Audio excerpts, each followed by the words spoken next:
Welcome to Ashwini ಕನಸು blog. ಎಲ್ಲ ಹೇಗಿದ್ದೀರಾ? ಚೆನ್ನಾಗಿದ್ದೀರಾ ಅಂತ ಭಾವಿಸ್ತಾ ಇವತ್ತಿನ ಒಂದು ವಿಡಿಯೋ ಸ್ಟಾರ್ಟ್ ಮಾಡ್ತಾಯಿದ್ದೀನಿ. ಫ್ರೆಂಡ್ಸ್, ಇವತ್ತಿನ ವಿಡಿಯೋದಲ್ಲಿ ಏನಪ್ಪ ಅಂದರೆ, ನಂಬಿಕೆ ಮುರಿದುಕೊಂಡ್ರೆ ಮತ್ತೆ ಆ ನಂಬಿಕೆ ಬರುತ್ತಾ? ಇಲ್ಲ ಅಲ್ವಾ?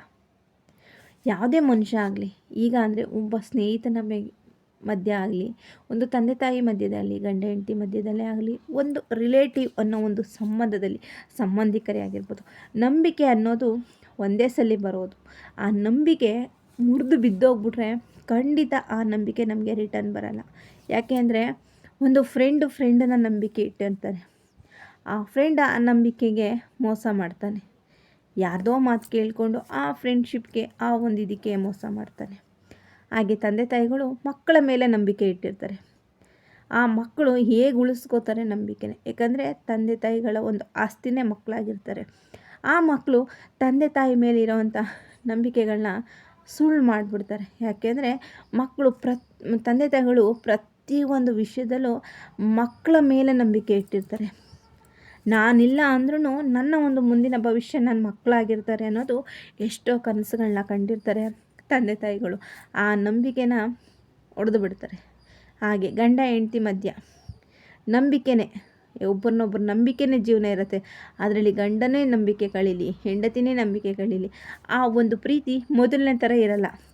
ಅದವರು ಯಾಕಂದರೆ ಒಂದು ಕ್ಷಣದಲ್ಲಿ ಏನೋ ಒಂದು ಬರದಲ್ಲಿ ಸುಳ್ಳು ಹೇಳ್ತಾರೋ, ಏನೋ ಒಂದು ಮೋಸ ಮಾಡಿರ್ತಾರೋ, ಏನೋ ಒಂದು ಆಗ್ತಾ ಇರುತ್ತೆ. ಆವಾಗ ಒಂದು ಸುಳ್ಳು ಒಂದು ಅವರ ಭವಿಷ್ಯನ ಯಾವ ಥರ ಟರ್ನಿಂಗ್ ಪಾಯಿಂಟ್ ಮಾಡುತ್ತೆ ಅಂದರೆ, ಎಷ್ಟೋ ತಂದೆ ತಾಯಿಗಳು ನನ್ನ ಮಕ್ಕಳ ಮೇಲೆ ನನಗೆ ನಂಬಿಕೆ ಇಲ್ಲ ಅಂತಾರೆ. ಅದು ಎಷ್ಟೋ ಗಂಡ ಹೆಂಡತಿ ಮಧ್ಯ ನನ್ನ ಹೆಂಡತಿ ಮೇಲೆ ನನಗೆ ನಂಬಿಕೆ ಇಲ್ಲ ಅಂತಾರೆ, ನನ್ನ ಗಂಡನ ಮೇಲೆ ನನಗೆ ನಂಬಿಕೆ ಇಲ್ಲ ಅಂತಾರೆ. ಇದು ಒಂದು ನಂಬಿಕೆ. ಯಾಕಂದರೆ ಒಂದು ಸಲ ಬೆಟ್ಟದಂಥ ಒಂದು ಪ್ರೀತಿ ಇಟ್ಟು, ಒಂದು ಬೆಟ್ಟದಂಥ ಮನುಷ್ಯನ ನಂಬಿದಾಗ, ಒಂದೊಂದು ಸಲ ಆ ನಂಬಿಕೆಗೆ ಪೆಟ್ಟು ಬಿದ್ದಾಗ ಖಂಡಿತ ಅದು ರಿಟರ್ನ್ ನಮಗೆ ಆ ನಂಬಿಕೆ ಬರುತ್ತೆ ಅಂತ ಅವ್ರು ಏನೇ ಸರ್ಕಸ್ ಮಾಡಿದ್ರೂ ಖಂಡಿತ ಆ ನಂಬಿಕೆ ಬರಲ್ಲ. ಯಾಕಂದರೆ ನಂಬಿಕೆ ಅನ್ನೋದು 3 ಅಕ್ಷರ. ಆ 3 ಅಕ್ಷರದಲ್ಲಿ ಎಂಥ ಒಂದು ದೊಡ್ಡ ರಹಸ್ಯ ಇದೆ ನೋಡ್ರಿ. ಯಾಕೆಂದರೆ ಒಳ್ಳೆಯದು ಅದೇನೆ, ಕೆಟ್ಟದೇ ಮನುಷ್ಯನ ಒಂದು ಎತ್ತರ ಸ್ಥಾನಕ್ಕೆ ತೊಗೊಂಡೋಗೋದು ಅದೇನೆ. ಯಾಕಂದರೆ ನಂಬಿಕೆ ಯಾರಾದರೂ ಅಷ್ಟೇ, ಒಂದು ಕೆಲಸದ ಮಾಲೀಕನು, ಈಗ ನಾವು ಒಬ್ಬರ ಮನೆ ಕೂಲಿ ಕೆಲಸಕ್ಕೆ ಹೋಗ್ತೀವಿ, ಆ ಕೆಲಸದ ಮಾಲೀಕ ನಮ್ಮನ್ನು ನಂಬ್ತಾನೆ ಅಂದರೆ ನಮ್ಮಲ್ಲಿರೋ ಕೈ ಶುದ್ಧವಾಗಿರಬೇಕು, ನಮ್ಮ ಬಾಯಿ ಶುದ್ಧವಾಗಿರಬೇಕು, ಮತ್ತು ಹಾಗೆ ನಮ್ಮಲ್ಲಿರೋ ಒಳ್ಳೆತನ ಸುಳ್ಳುವಾಗಿರಬೇಕು. ಯಾವಾಗ ಸುಳ್ಳು, ತಂದೆ ತಾಯಿ ಪ್ರೀತಿನೇ, ನಂಬಿಕೆನೇ ನಾವು ಗಳಿಸೋಕ್ಕಾಗಲ್ಲ ಅಂದಮೇಲೆ ಇನ್ನು ಯಾರ ಒಂದು ನಂಬಿಕೆನ ನಾವು ಗಳಿಸೋಕ್ಕಾಗತ್ತೆ ಹೇಳಿ? ಮೇನ್ ಇರೋದೇ ತಂದೆ ತಾಯಿಗಳು. ಅವರನ್ನು ಯಾವಾಗ ನಾವು ಅವರ ನಂಬಿಕೆ ಗಳಿಸ್ತೀವೋ ಆವಾಗ ನಾವು ಎಲ್ಲರ ನಂಬಿಕೆ ಗಳಿಸ್ದಂಗೆ ಅಲ್ವಾ? ಯಾಕಂದರೆ ನಂಬಿಕೆ ಅನ್ನೋದು ಅಷ್ಟು ಸುಲಭ ಅಲ್ಲ. ಯಾರನ್ನೂ ನಂಬಲ್ಲ. ಇವಾಗ ನಂಬೋಕ್ಕೆ ಭಯ ಪಡ್ತಾರೆ. ಒಳ್ಳೆಯವ್ರು ಯಾರು, ಕೆಟ್ಟವ್ರು ಯಾರು ತಿಳ್ಕೊಳ್ಳೋಕ್ಕೆ ತುಂಬ ಟೈಮ್ ತಗೋತಾರೆ. ಆದರೆ ನಮ್ಮ ನಾಲಿಗೆ ಎಲ್ಲ ಪ್ರತಿಯೊಂದರಲ್ಲೂ ನಾವು ಶುದ್ಧವಾಗಿತ್ತು ಅಂದರೆ ನಾವು ಎಲ್ಲಿಗಾದರೂ ಗೆಲ್ಬೋದು, ಎಲ್ಲಿಗಾದರೂ ನಮ್ಮ ಜೀವನ ಕಟ್ಬೋದು. ಹಾಗೆ ನಂಬಿಕೆಯನ್ನು ಮುರ್ಕೋಬೇಡಿ. ಏನಾಗುತ್ತೋ ಒಬ್ರಿಗೆ ಮನಸ್ಸು ನೋವು ಆಗುತ್ತೆ ಅಂದ್ರೂ ಪರವಾಗಿಲ್ಲ, ಆ ನಂಬಿಕೆ ಗಳಿಸ್ಕೊಳ್ಳಿ. ಯಾಕೆಂದರೆ ನಿಮ್ಮಲ್ಲಿರುವಂಥ ಒಂದು ಸತ್ಯ ಧರ್ಮಗಳೇ ನಿಮ್ಮನ್ನು ಕಾಬಿಡುತ್ತೆ. ಏನೋ ಅನಿರೀಕ್ಷಿತವಾಗಿ ಒಂದು ನಂಬಿಕೆ ಅನ್ನೋದು ಹೊಂಟೋಗ್ಬಿಟ್ಟಿರುತ್ತೆ.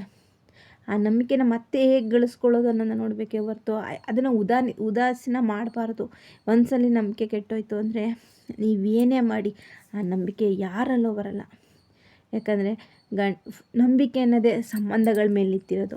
ಪ್ರತಿಯೊಂದು ಸಂಬಂಧ ಆದರೂ ಅಷ್ಟೇ, ಅಣ್ಣ ತಂಗಿ ಸಂಬಂಧ ಆಗಿರ್ಬೋದು, ತಂದೆ ತಾಯಿ ಸಂಬಂಧ ಆಗಿರ್ಬೋದು, ಸ್ನೇಹಿತರ ಸಂಬಂಧ, ಎಲ್ಲ ಒಂದು ನಂಬಿಕೆ ಮೇಲೆ. ಯಾಕಂದರೆ ಒಂದು ಮನುಷ್ಯನ ನಂಬಿ, ಈಗ ಒಂದು ಫ್ರೆಂಡನ್ನು ನಂಬಿ ತಂಗಿನ ಕಳಿಸ್ತಾನೆ, ಒಂದು ಬೇರೆಯವ್ರನ್ನ ನಂಬಿ, ಒಂದು ಸಂಬಂಧಿಕರನ್ನ ನಂಬಿ ಮಕ್ಕಳನ್ನ ಕಳಿಸ್ತಾರೆ, ಒಂದು ಅಕ್ಕಪಕ್ಕದವ್ರನ್ನ ನಂಬಿ ತಮ್ಮ ಮಕ್ಕಳನ್ನ ಸ್ಕೂಲಿಗೆ ಕಳಿಸ್ತಾರೆ, ಹೆಣ್ಣಾಗಿರ್ಬೋದು ಗಂಡಾಗಿರ್ಬೋದು. ಯಾಕೆಂದರೆ ಆ ಮನುಷ್ಯನ ಜೊತೆ ನನ್ನ ಮಗಳೇ ಹೋಗ್ಬೋದು, ನನ್ನ ಮಗನೇ ಹೋಗ್ಬೋದು, ಸುರಕ್ಷಿತವಾಗಿ ಬರ್ತಾರೆ. ಅದೇ ಫ್ರೆಂಡ್ ಜೊತೆ ಹೋದ್ರೂ ಅವನೊಂದು ತಂಗಿ ಥರ ನೋಡಿಕೊಂಡು ನನ್ನ ಮನೆಗೆ ಕರ್ಕೊಬರ್ತಾನೆ ಅಂತ. ಆದರೆ ಇಲ್ಲಿ 100ಕ್ಕೆ 1 ಫ್ರೆಂಡ್ಸ್ ಈ ಒಂದು ಇರೋದು. ಯಾಕಂದರೆ ಫ್ರೆಂಡ್ ಮೇಲೇ ನಂಬಿಕೆ ಇಲ್ಲ. ನಿಜ ಅಲ್ವಾ? ಯಾಕಂದರೆ ಫ್ರೆಂಡನ್ನು ತಂಗಿಯಾಗಿ ನೋಡ್ಬೋದು, ಆದರೆ ಅವರು ಬೇರೆ ಥರನೇ ನೋಡ್ತಾರೆ. ನಂಬಿಕೆ ಅನ್ನೋದಕ್ಕೆ ಅರ್ಹರೇ ಅಲ್ಲ ಕೆಲವ್ರುಗಳು ಅಲ್ವಾ? ನಿಜ ಅಲ್ವಾ? ಈ ವಿಡಿಯೋ ಇಷ್ಟ ಆದರೆ ಲೈಕ್ ಮಾಡಿ.